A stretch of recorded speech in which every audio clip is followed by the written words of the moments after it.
परशुराम विद्यामंदिर गगनबावडा, जिल्हा कोल्हापूर या शाळेच्या आम्ही विद्यार्थिनी आहोत. तुमच्या समोर अभिवाचनाच्या माध्यमातून सुंदर संहिता सादर करत आहोत. संहितेचे नाव आहे उंबरठ्याच्या बाहेर.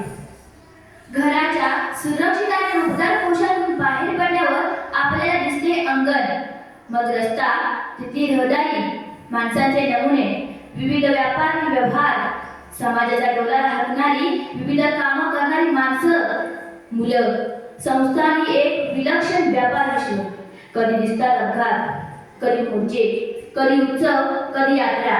समाजामध्ये मिसळल्यावर हळूहळू कळते आपल्याला समाज जीवन, त्यातील ताणतणाव, त्यातील समस्यांचे स्वरूप. लेखक कवी यांची छायाचित्र तयार करत असतात. त्यांना जाणवलेल्या गोष्टी अनुभव ते वाचकांना सांगतात आणि संवेदनशील मनाला घेऊन जातात तिथपर्यंत. नमस्कार मित्रमैत्रिणींनो, मी तुमचे स्वागत करते. स्वागत अशासाठी की तुम्ही तुमच्या घराच्या उंबरठ्याच्या बाहेर पडून इथं आला आहात. सुरक्षित घराच्या उबदार कोशातून तुम्ही समाजात मिसळत आहात. हे छानच आहे. मग मला उशीर नाही झाला? आज मी तुमच्याशी काही गोष्टी शेअर करणार आहे. ऐका तर झालं काय, मी आता इथं तुम्हाला भेटायला यायचं म्हणून सायकलवरून येत होते. चौकात लाल सिग्नल लागला म्हणून थांबलो. होय, मी कायदा आणि शिस्त पाळणारी व्यक्ती आहे. लोकांनी सिग्नल आणि वाहतुकीचे नियम पाळावेत म्हणून आमची शाळा आम्हालाच पाठवते नागरिकांचे प्रबोधन करायला. मग मी तर शिस्त पाळायला हवी. बरं, ते असो. सिग्नल पाशी मी काय पाहिलं ते मला तुम्हाला सांगायचंय. काय सांगू? सिग्नल लागल्या 4-5 गरीब पोरं पळतच आली भीक मागायला. खूप वाईट वाटलं त्यांचा अवतार पाहून. मळके फाटके कपडे, केसांच्या झुकड्या आणि त्यांचे भुकेलेले करून चेहरे, ते चेहरे जातच नाही डोळ्यासमोरून. खरंच ह्या मुलांसाठी काय करता येईल? माझ्या आईबाबांच्या आणि शिक्षकांच्या मदतीनं मला यातल्या काही गरीब मुलांच्या शिक्षणाचा प्रश्न थोडासा तरी सोडवता येईल. अरे हो, आमची एक ताई आहे ना, ती अशा मुलांची फुटपाथवरच शाळा घेते. तिला विचारायला हवं. येस, ठरलं तर. मित्रांनो, तुम्हाला माहित आहे की नोव्हेंबरला बालदिन साजरा होतो. पण खरं तर रोजच बालदिन साजरा व्हायला हवा, कारण आपल्याकडे बाल कामगारांची संख्या खूप मोठी आहे. ज्या वयात खेळायचं, बागडायचं, शाळेत जायचं, त्या काळात ही मुलं मोठ्या माणसासाठी काम करतात. मला एक कविता आठवते. बालदिन ऐका हिगळ्यांची पिशवी हातात अन अश्रू डोळे. कित्येक मुले व्यस्त आहेत आपुले नशीब कचऱ्यात. या साऱ्यावर भरभरून प्रेम करू आणि रोज बालदिन साजरा करू. हॉटेलमध्ये कसून राबतात, ही नाही त्यांची वाट. कसा अन्याय बालपणात कशी विषकात पदरात. त्यांना न्याय द्यायचा प्रयत्न करू आणि रोज बालदिन साजरा करू. अन्याविना नित्यपोटी निसतात ना मायेची उगणा उंबरठा. कोणी नाही त्यांचे या जगात, नाही अर्थ असा जगण्यात. सतत स्नेहाचा त्यावर वर्षाव करू आणि रोज बालदिन साजरा करू. शिकण्याची आस मनात, परिबंध शाळेची वाट. शिकण्याची आस मनात, परिबंध शाळेची वाट. जगण्याची लढाई लढताना अभावाचे शल्य मनात. चला त्यांना साक्षर करू, शिक्षण देऊ आणि रोज बालदिन साजरा करू आणि रोज बालदिन साजरा करू. आणि आता पहा, फुटपाथवर गजरे विकणारी आपल्याच वयाची आपली छोटी मैत्रीण चमेली ही तुमच्याच वयाची गजरे विकणारी मुलगी आहे. तुम्हाला वास्तव्याचं भान देऊन जाईल असं हे तिचं मनोबल, खास तिच्या बोली भाषेत. मग चमेली गजरेवाली, आप लोगों के सामने कुछ बोलने के लिए आई हूँ. मुझे लगा था इतना पब्लिक देख के मैं डर जाएगी, पर अब सच्ची बताऊँ मेरे को बिल्कुल डर नहीं लग रहा है. वैसे तो इतने लोगों के सामने बोलने का मेरा पहला ही टाइम है. मैं चांदीवाड़ी के सिग्नल पर गजरा बेचती है. मेरे माँ ने मुझे सिखाया, अब माँ नहीं है. मैं मेरे 2 बहनें और एक भाई के साथ सिग्नल पर बैठती है. मेरी एक बहन नींबू मिर्ची बेचती है, दूसरी बहन कभी गजरा बेचती है तो कभी छोटे भाई को लेके भीख मांगती है. कभी दिन का 50 भी छूटता है, कभी 15 रुपए मिलना भी मुश्किल हो जाता है. धंधे के हिसाब से थोड़ा रोज का भाई दादा को देना पड़ता है। बाप ब्रिज के लिए पीछे पड़ा रहता है। जब पिया नहीं होता तो भी नींबू मिर्ची बेचता है, कभी भीख मांगता है। अभी आप लोगों के सर ने बोला तेरे लाइफ के बारे में बता। ये है मेरी जिंदगी, सिग्नल और ब्रिज के बीच की। अच्छी हाँ, हम सब मजा करते हैं। मीना, पमी, रमीला, चांद, सुज्जा और भी बच्चे हैं, अपने दोस्त लोग ही है। चौपाटी जाते हैं, पैसे होंगे तो भेल खाते हैं, चाय पीते हैं, खेलते हैं, काम भी बहुत करते हैं। काम नहीं करेंगे तो उस दिन का खाना नहीं मिलेगा, काम से छुट्टी नहीं मिलेगी। सबसे मैं बड़ी हूँ, सुमी मुझसे बड़ी है, लेकिन वो हम में नहीं रहती। सिग्नल पे बैठती हूँ तो गाड़ी में आप जिस बच्चों को देखती हूँ, रास्ता क्रॉस करके स्कूल का ड्रेस पहन के चलने वाले बच्चों को देखती हूँ। पीछे की बिल्डिंग के नीचे फुटबॉल खेलते हुए बच्चे दिखाई देते हैं। उधर चौपाटी में अपने माँ बाप के साथ बैठते रेत में घर बनाते बच्चों को देखती हूँ। मेरे बहनों की, भाई की, दोस्तों की जिंदगी कभी वैसी नहीं होंगी क्या? कभी लगता है मैं भी ऐसा मस्त स्कूल का ड्रेस पहन के स्कूल जाऊंगी, बैग लटकाऊंगी। कभी लगता है दिवाली को मेरा बाप मेरे लिए पटाखे लाएगा, अच्छा सा ड्रेस लाएगा, लेकिन मैं जानती हूँ ऐसा कुछ भी नहीं होगा। मैं इधर ही रहूंगी, मैं वही होएगी तो माँ जैसी होएगी, वैसा ही काम करेगी और खास के काम करते करते ऐसे मरेगी सरकारी हॉस्पिटल में। मेरा बाप ब्रिज के नीचे मरेगा, मेरा भाई बाप जैसा बनेगा, मेरी छोटी बहन मेरी जगह लेगी, वही सब चलाती रहे। आज सर साहब ने मुझे बुलाया, अच्छा लगा। स्कूल अंदर से देखने को मिली, कितनी बड़ी है। सर साहब ने बताया हमारे बच्चे तुम्हारे ही तरह गरीब है, झोपड़े में बस्ती में रहते हैं। सच बताऊं आप लोग मुझसे अच्छे हैं। तुम्हारे घर में एक माँ होगी, बाप होगा, एक स्कूल में दोस्त लोग होंगे, एक घर होगा, एक टाइम का खाना तो मिलता ही होगा।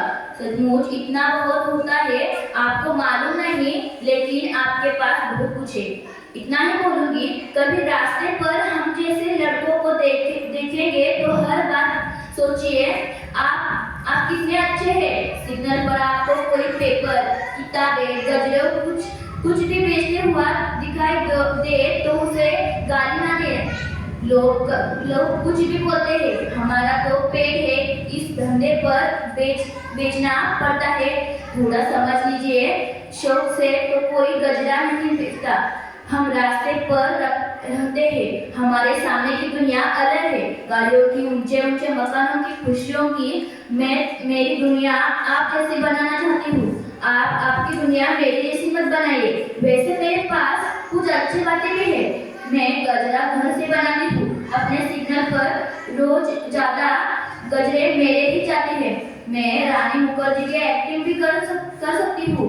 अब अच्छी बातें कम है, लेकिन है। सर साहब इतना बस, मैं क्या चपड़ बोल गई? वो क्या है, फर्स्ट टाइम है ना? सबको जाके बोलोगी, स्कूल में जाके इतने बच्चों को मैंने भाषण दिया करके भूलना नहीं। हाँ मुझको चलती है, अच्छा लगा सचमुच। तर मित्रांनो, आपल्याला हे चित्र बदलायचं आहे। काय करायला हवं यासाठी? सर्वांना शिक्षण मिळायला हवं। शिक्षणानं आपण शहाणे होतो, चतुर होतो। शिक्षणामुळे नोकरी, धंदा चांगला करू शकतो, छानपैकी जगू शकतो। शहरांमध्ये शिक्षणाचा बराच प्रसार झाला आहे। ग्रामीण भागातही शाळा, महाविद्यालय आहेत, पण डोंगराळ, दुर्मिळ भागात, आदिवासी भागात आजही शाळा पोहोचलेल्या नाहीत। त्या मुलांना शाळेसाठी रानावनातून, पावसा पाण्यातून बराच लांबवर प्रवास करावा लागतो। शहरांमध्ये तालुक्याला आणि गावोगावी या शाळा आहेत, पण गरीब बालकांना बऱ्याचदा शाळेचा खर्च सुद्धा परवडत नाही। तरीही ती मुलं जिद्दीने शिकत आहेत। शिक्षणाची आस लागलेल्या एका डबेवाल्याच्या पोराची ही कविता आता ऐका। सुमन नवलकरांनी लिहिलेली ही कविता आपल्याला नक्कीच अंतर्मुख करेल। डबेवाल्याचं पोट। सांग केव्हा वाढेल माझी बाबा इतकी उंची, पेठेमध्ये केव्हा होईल पॅन्ट बरोबर त्यांची, सांग केव्हा शर्ट त्यांचा मला बरोबर बसेल, सांग केव्हा शर्ट त्यांचा मला बरोबर बसेल, फाटलेला हा शर्ट शिवायचा त्रास केव्हा वाचेल. टोपी घालीन बाबांची थोडी तिरकी सरळ, लागणार नाही थोडी देखील उन्हाची मजल. बाबांच्या या सायकलवरती पोचतील केव्हा पाय, बाबांच्या या सायकलवरती पोचतील केव्हा पाय. आणमानी या पायांना माझ्या चटका सोसत नाही. केव्हा मोठा होईल नेऊन पोचतील डबे सांग, केव्हा मोठा होईल नेऊन पोचतील डबे सांग. घेऊन देईन सगळं तुला पाहिजे ते तुम्हा. डोळे तुझे चुरचुरतात का डोळ्यात पाणी, डोळे तुझे चुरचुरतात का डोळ्यात पाणी. बाबांचा चष्मा लावून पाहत का तू नाही, बाबांचा चष्मा लावून पाहत का तू नाही. पाहिलेत मित्रांनो, आपल्या वयाच्या मुलाचं जगणं किती वेगळं आहे आपल्यापेक्षा. समाजातल्या अशा व्यथा वेदना पाहिल्या की वाटतं सर्वांना सुख समाधानाचे आयुष्य मिळायला हवे, सर्वांना प्रगती करण्यासाठी समान संधी मिळायला हवी, समाजातल्या सर्व घरांमध्ये विकास व्हायला हवा. एकीकडे भरपेट जेवणामुळे येणारे आजारपण आणि दुसरीकडे कुपोषण उपासमारीने होणारी परखड, अशी विपरीत स्थिती पाहिली की वाटतं सर्वेटी सुखी संतु सर्व संतु निरामया. पण मित्रांनो, हे स्वप्न साकार व्हायचे असेल तर सामाजिक विषमतेमुळे उद्भवलेल्या समस्या आपण समजून घ्यायला हव्या. आपल्याकडे बहुसंख्य स्त्रियांना तर आधुनिक खूपच अपेक्षा सहन करावी लागते. तिचे आयुष्य कष्टाने वाटलेलं असतं. अशाच एका खेड्यातल्या बाईची जिंदगानी पहा, श्रमांनी किती व्यापलेली आहे. राम डिबळे यांनी शब्दातून मांडले आहे खेड्यातल्या स्त्रियांचे हे चित्र. बाई माणूस स्त्रीच्या दुःखाची, धडपडाची आणि कर्तृत्वाची जाणीव करून देणारे, तसेच प्रत्यक्ष कृतीला प्रेरणा देणारे हे एक प्रकट चिंतन. जागतिक महिला दिन हे केवळ निमित्त. खेड्यातील स्त्रीचे परंपरागत जीणे कसे आहे आणि ते कसे बदलायचं, तर काय करायला हवे हे समजण्यासाठी माझ्या साक्षात अनुभवातील खेडू स्त्रीचे हे चित्र मांडत आहे.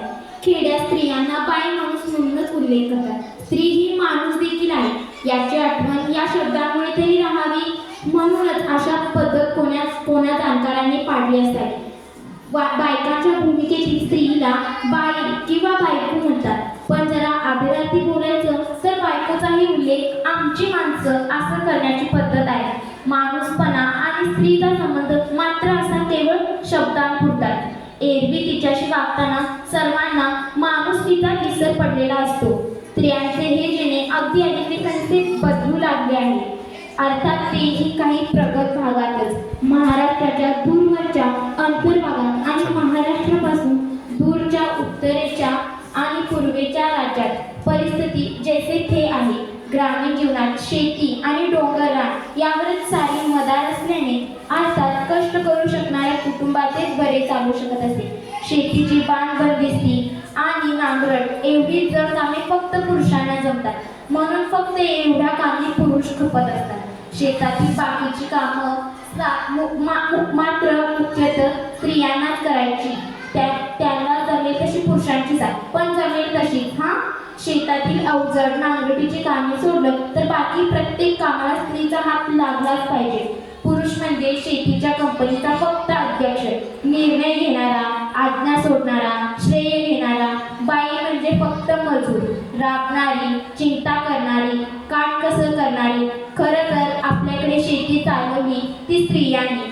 बाई म्हणजे फक्त जेवण बनवणारी, राबणारी मजूर. एवढ्यासाठी मुलाचं लग्न लवकर उरकून घरात फुकटातील मजूर आणण्याची खेड्यात घाई असते. पूर्वी कायद्यानं एका पुरुषाला अनेक बायका करण्याची मुभा होती. या अनेक बायका म्हणजे शेतात राबायला हक्काचे फुकट मजूर. शेतात किंवा गोठ्यात जे पिकेल त्यातल्या शेरक्या माळावर घरातल्या पुरुषाचाच हक्क पहिला असतो. दुधामधाने भरल्या घरातली पुरुष मंडळी भले दुधावर व तुपावर ताव घालू, ते दूध घरच्या मुलीला देण्याचा प्रघात नाही, कारण ते परवडतच नाही. घरातल्या स्त्रीच्या मुखाला दूध तूप लागण्याची सुतराम शक्यता नाही. मुळातच शेतात जे जे उत्तम पिकते ते बाजारात घालणं आवश्यक असेल. उत्तम आंबेमोहर किंवा बासमती तांदूळ पिकवणारा शेतकरी घरी मात्र कसला तरी साधा सुमार तांदूळ खाणार. अशा घरातील बायका मुलींना त्या सुमार अन्नातले दुय्यम अन्न मिळणार हे गृहीत धरले जाते. पुरुष माणसाला गाव बैठकीत बसावे लागते, बाजार गावी व तालुक्याच्या गावी जावे लागते, पाहुण्या रावळ्यांकडे जावे लागते. या सर्वांमुळे त्याच्या अंगावर जरा उजवे कपडे पाहिजे. हे मुद्दाम खरी ही शिवण्याची पद्धत असते. मात्र बाई माणसाला कापड चोपड केवळ लग्न समारंभात मिळालेले किंवा माहेराहून भाऊबीजेसारख्या निमित्तानं आलेले असेच असणार. बाई माणसाला बाजारात हौसेने जाऊन कापड घेण्याचा प्रसंग जवळजवळ नाही. म्हणजेच अण्णा जसा दुय्यम वाटा तसाच वस्त्रातही निवाऱ्याच्या अंधेऱ्या भागात म्हणजे चुलीपाशी बाई माणसाचा वावर असणार. ओसरीवर आयटीत बसणार तो फक्त पुरुष. खेडोपाडी स्त्रियांना उपलब्ध असणारी करमणूक म्हणजे गाव जत्रा. त्यातही तिथला चवदार तमाशा त्याच्या चावटपणापायी स्त्रियांनी पाहायचा नाही अशीच प्रथा आहे. म्हणजे उरले कीर्तन. खेड्यात स्त्रियांसाठी भजनाची संधी नाही. गावाच्या देवळात रात्री उशिरापर्यंत देवाचा मोठ्या आवाजात धावा करण्याची भजन पद्धत फक्त पुरुषांसाठीच असते. ढोलेजिनीचा खेळ संपूर्ण पुरुषीच असतो. स्त्रियांसाठी मैदानी खेळ ही कल्पनाच खेडोपाडी नाही. म्हणजे झिम्मा फुगडी, छप्पा पाणी, झोका एवढ्यापर्यंतच ही स्त्रियांची करमणूक मर्यादित आहे. बहुसंख्य स्त्रिया निरक्षर असल्याने पुस्तक वाचनाशी त्यांचा संबंध जवळजवळ नाहीत. काही गावात देवळात पोथी पुराण लावतात, ते ऐकायला जाण्याची संधी प्रसंगी स्त्रियांना मिळते तेवढीच. परंतु एकूण स्त्रियांना मने नाहीत, स्वतंत्र मत नाही. त्यामुळे त्यांना कशाला हवे मनोरंजन असाच सारा मामला आहे. स्त्रियांच्या आरोग्याची स्थिती याहून दुर्धर आहे. बाई माणूस आजारी पडले असे केव्हा म्हणायचे तर तिने अगदी अंथरूण धरले तर तिने शक्यतो सगळे अंगावर काढायचे. घरातल्या लहान मुलाच्या आजाराचे कौतुक सर्वात जास्त. त्यामागोमाग कर्त्या पुरुषाचं आजारपण. बाई माणूस आणि त्यातही म्हातारी बाई औषध पाण्याला सर्वाधिक वंचित असणार. तरुण स्त्रियांची काही दुखणी असतात, ती त्यांना घरात कुणाला सांगता येत नाही. सासूला सांगावं तर ती बहुतेक वेळा प्रतिस्पर्धी. म्हणून कुठल्याही खेड्यात जा तिथे तरुण स्त्रियांचे आजारपण बहुधा दुर्लक्षित असतात. स्त्रियांचे डॉक्टर असे वेगळे उपलब्ध नसतात. मुळातच खेड्यातला डॉक्टर हा सर्वज्ञ असल्यासारखा, सर्वच प्रश्नांचे उत्तर देऊ शकणारा मानला जातो. त्याला सर्व स्पेशालिशन्स कळावी लागतात. त्यावर तोडगा म्हणून तो शहरातल्या स्पेशालिस्टांशी संधान बांधून असतो. जे त्याला जमत नाही ते शहरात पाठवायचं. शहरात गेलेल्या गावरान दुकानकऱ्याला मुख्य प्रश्न राहण्या जेवणाचा. सरकारी इस्पितळांच्या कॉरिडॉर्समध्ये दिवसच्या दिवस धरत राहत त्याच्या उपचाराची वाट पाहायची. खेड्यातली बाई शहरात हॉस्पिटलमध्ये ठेवायची तर तिची शुश्रूषा कोण करायची? ती बहुतेक वेळी तिच्या माहेरची जबाबदारी असते. त्या बाईची म्हातारी आई किंवा शहरात दिलेली बहीण तिच्याजवळ थांबणार. एरवी पुरुष आजारी पडला तर मात्र सगळं शुश्रूषा घरच्या बाईनं सांभाळायची. ओघान आलं. स्त्रीला शेतीकामातून डोकं वर काढण्याची संधी नसते, कारण तिची अवस्था शहरातल्या नोकरी करून सांभाळणाऱ्या बाईसारखी असते. शहरी नोकर स्त्री ही तिचं घर आटोपशीर ठेवते. उगीच कुणाच्या जबाबदाऱ्या मुळात ती अंगावर येऊच देत नाही. तिचे ते आटोपशीर चौकोनी कुटुंब ती मोलकरी. स्वयंपाकाची बाई, घरकामाली बाई, लॉन्ड्री इत्यादींच्या मतीने सांभाळते. इथे खेड्यात मात्र मुळातच भरगच्च असते. तिथली धुणी भांडी, स्वयंपाक, गोठा पाणी सारं त्या बाईकडं असतं. पिठाच्या गिरण्या अलीकडे आल्या. 20 वर्षापूर्वीपर्यंत घरातलं मनामनाचं दळणं हे जात्यावर पहाटभर दळीत राहायचं. हे न टळणारं काम होतं. भात शेतीत सगळे भात हे मुसळकांडीने बाईनं उखळात सडायचे. एक बाई दिवसभरात मनभर भात सडून पाकडून पुरे करी. हे काम महाचिवटपणाने रेटावे लागे. आता त्याला हरलस आल्यामुळे हे काम उणावं आहे. एकेका घरातले 100 मनाचे हातसडीचे काम करणारी बाई पुन्हा पुनर्जन्माचे कुणा पुन्हा जन्माचे भोग या जन्मी फेडत आहे असे वाटे. दळणकांडातून केवळ विज्ञानाने स्त्रियांची सुटका केली. आजही अप्रगत अंतर्भागात हे काम स्त्रिया करीतच असतात. जेव्हा विज्ञान त्यांच्यासाठीचे तंत्रज्ञान इथवर पोचविल तेव्हा त्यांची सुटका होईल.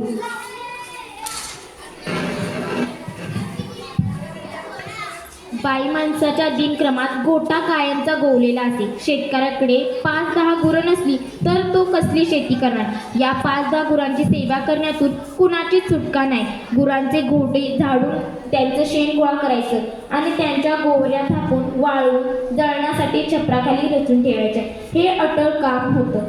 गुराला पेंडी घालणे, गुरा पाण्यावर नेणे आणि दुभत्या जनावरांच्या धारा काढणे ही कामं बाई करू शकत नसेल तरच पुरुषाकडे येणार. या गुरांच्या गळ्याला बांधलेल्या घुंगरासाठीच ही घरातली बाई डाव्याला कायम जखडलेली असते. गुराच्या शेणाच्या गोवऱ्या चुलीला पुरत नाहीत. यासाठी लाकूड पाटा हवा. म्हणजे डोंगरात दूरवर जाऊन पाटी तोडायची, त्यांची मुळी बांधून ती घरी आणायची. अन्न पावसाळ्याच्या दिवसासाठी घरात रचून ठेवायची. हे सगळं काम बाई माणसाचं. काल परवापर्यंत यातून सुटका नव्हती. आता कुठे गॅस प्लांट नावाचं वरदान तुरळक ठिकाणी अवतरलेलं. चुलीत लाकूड गोवरी पुरवण्याचे हे जगड काम कमी होऊ लागले आहे. खेडोपाडी स्टोव दिसू लागले. ही देखील विज्ञानाची कृपा. खेड्यातील पाणीवट्याची गोष्ट म्हणजे निखळ अश्रूंचीच कथा. कुठे मैल 2 मैलावर असलेली ही विहीर क्रूरपणे बाईला जणू खिजवीत असणार. उन्हाळ्यात पाणी तळाला उतरणार. रात्री कंदील लावून विहिरीवर जायचं आणि खाली उतरून वाटीने हंडा भरायचा. असे 2-3 हंडे डुईवर घेऊन चढाचढाने ती बाई घरापर्यंत पोहोचली की खुजा चौकटीतून हंडा घेऊन जाता येत नाही म्हणून गप्पाष्टकात रंगलेल्या बापायानं तो तेवढा हंडा डुईवर उतरून ठेवायचा त्रास द्यायचा. बाकी सारं काम बाईचं. या विहिरीवरून जमून बाई आपलं गाऱ्हाणं दुसऱ्या बाईला सांगायची. तीही तसल्याच गाऱ्हाण्यानं व्यापलेली. दुसऱ्या मनाची दुसरी बाई, पण तेवढाच विरंगुळा. असं मन रीत करायला कुणी जवळ नसं की बाईच्या मनाचा कोंडमारा होईल. अशा कोंडलेल्या कन्यांनी मग विहिरीत उडी घ्यायची एवढाच पर्याय राहील. कित्येकदा अशा विहिरीतच ढकलून एकेकी बाईचा शेवट करणारी क्रूर घरं हरेक गावात 1-2 तरी सापडतील. आत्ता सरकारी नळ योजना आल्या. त्यानं बाईची ही जीवघेणी ढोर मेहनत कमी होत चालली आहे. मात्र समजेल नाही. बाई माणसाने घरदाराची डागडुजी लिपणं सारवणं करायची हा ही अलिखितच प्रथा. जुन्या गावात अशी मातीचीच घरे सर्वत्र असायची. त्यात अलीकडे विटांच्या भिंती आणि भुईला फरशी असलेली काही घरं दिसू लागली. तेवढ्यात सारवण्यातून सुटका. खेड्याच्या घरातील बाईनं रोजदारीनं दुसऱ्याच्या कामाला जायचं हे निदान गरीब घरातील स्त्रीला अटळ असतं. बागायती गरीब देशमुख जमीनदाराच्या स्त्रिया कायम घरबंद असण्यात त्या घराची प्रतिष्ठा असल्यानं त्या पाणी आणायला व शेणपाणी करायला बाहेर धाडण्याची प्रथा आहे. अर्थात त्यामुळे त्या आरामात लुळत असतात असे नाही. त्यांचा पोटमारा आणखी वेगळ्या स्थळाला जाणारा. गावातील बाईच्या नशिबात हमखास येणारा प्रसंग म्हणजे दारूबाज नवरा. व्यसनाची गरज फक्त बापाण्यात असते. या प्रथेनं कोणतं तर्कशास्त्र आहे देव जाणे. बाईनं भारती तंबाखू ही दंतमंजनासारखी लावायची. एवढं एकच मिश्रीचं व्यसन बाईला करता येतं. बाकी बापानं तंबाखू खावी, विडी ओढावी, सुपारी चगळावी, भांग घोटायला ताडीमाडी दारू चढवून घरात धिंगाणा घालावा अशी दृश्य सगळीकडे आहेत. अपवाद फक्त माळकरी घराचा. परंतु अशी घरं थोडी. अन्य सगळी घरं सर्व व्यसनी करण्यासाठी मुक्त आहेत. व्यसनाच्या थैमानाला तोंड द्यायचं ते त्या बाईनंच. व्यसनी पुरुषानं घरावर अंमल गाजवायचं म्हणजे नशेत आपल्या बायकोला गुरासारखं जोडायचं. तिच्या माहेरचा सतत उद्धार करायचा. दारू पाण्यापायी तिचे दागिने फोडायचे. माहेर येऊन पुरवठा करायला लावायचा. थोडक्यात बाईनं मान वर करून बोलायची हिंमत करू नये असा तिच्या मनाचा चुरा करायचा. बाईनं शेतमजुरी पलीकडचं कसलंही कसब शिकायची सोय नाही. जणू गरजही नाही. आता कुठे शिवणकाम वगैरे शिकून घर कमाईत तिने आणखी भर घालावी असा प्रयत्न अपवादानं दिसू लागला आहे. बाईच्या आयुष्याला शिक्षणानं उजवे दिवस येतील असा भरवसा खेड्यातल्या घरात फारसा नाही. फक्त शिकलेल्या मुलीला शहरातला नोकरदार नवरा मिळेल अशी आशा असते. नोकरदार नवरा म्हणजे खेड्याच्या बळीखाण्यातून सुटका असं जणू समीकरणच झालं आहे. आपल्या मुली पदवीवर व्हाव्यात, डॉक्टर, इंजिनियर, अधिकारी व्हाव्यात ही शक्यताच खेड्यातल्या माणसाला दिसत नाही. त्याचं मन त्याला मना करतं. बाईच्या जातीला हे कशाला पाहिजे असा परंपरेनं आलेला ग्रह आडवा येतो. पायीची वाहन पायी बरी असा सुज्ञ विचार खेड्यातली माणसं करीत राहतात. नव्या कायद्यानं काही गावी पंच, सरपंच, सभापती पदावर महिला निवडल्या गेल्या आहेत. त्यांचे कारभार मात्र त्यांचे कारभारीच चालू पाहत आहेत. ज्या देशावर एका महिलेनं 17 वर्षे धडाकेबाज कारभार केला आहे त्याला देशाच्या स्त्रीला सर्वाधिकार देण्याची तयारी अजून कशी झालेली नाही. स्वतः स्त्रिया देखील अशी उमेद बाळगून नसतात. एक स्त्री दुसऱ्या स्त्रीला अशा अधिकाराला पात्र समजत नाहीत. गावातली बाई शिलंगण करून चाहूल मुकानं हिंडून आली तर तिला जग काय आहे हे कळेल. तिच्या नशिबी असली तर वृद्धप्रांतीय धार्मिक तीर्थयात्रा असू शकते. आधुनिक प्रगतीची तीर्थक्षेत्रे पाहायला खेडोपाडीच्या स्त्रियांना नेले पाहिजे तर त्यांच्यातली उमेद जागी होईल. जुन्या काळी पुरुषांना देखील समुद्रबंदी होती म्हणे. काय ते भ्रष्ट होतील अशी भीती होती. आता साता समुद्रापार गेलेले अनिवासी भारतीय आपल्याला आधाराची वाटतात. ही वस्तुस्थिती आहे. स्त्रियांना देखील साता समुद्रापारची ही सप्तपदी पुरुषापाठोपाठ केली पाहिजे. म्हणजे आमची ही खेडवळ बाई साऱ्या अर्थानं माणूस बनू शकेल. पण मित्र हो, हे चित्र हळूहळू बदलत आहे. आज मुली शिकत आहेत. स्त्रिया अनेक क्षेत्रात भराऱ्या मारत आहेत. प्रगतीची पावलं पुढे पडत आहेत. समाजात हळूहळू बदल होत असतात. सुधारणा होत असते. म्हणतात ना, जमाना बदल रहा आहे. खरंच आहे ते. कारण मुली शिकत आहेत. नव्या क्षेत्रात आपले नाममुद्रा उमटवत आहेत. स्त्रिया सर्व आघाड्यांवर कार्यरत आहेत. खेड्यातल्या चिमुरड्या मुली सुद्धा घरकाम आणि शेतीवाडीची कामं करत शिकत आहेत. बाई माणसाचं हे रुपडं आम्ही सावित्रीबाईच्या लेखी नक्कीच बदलू. धन्यवाद.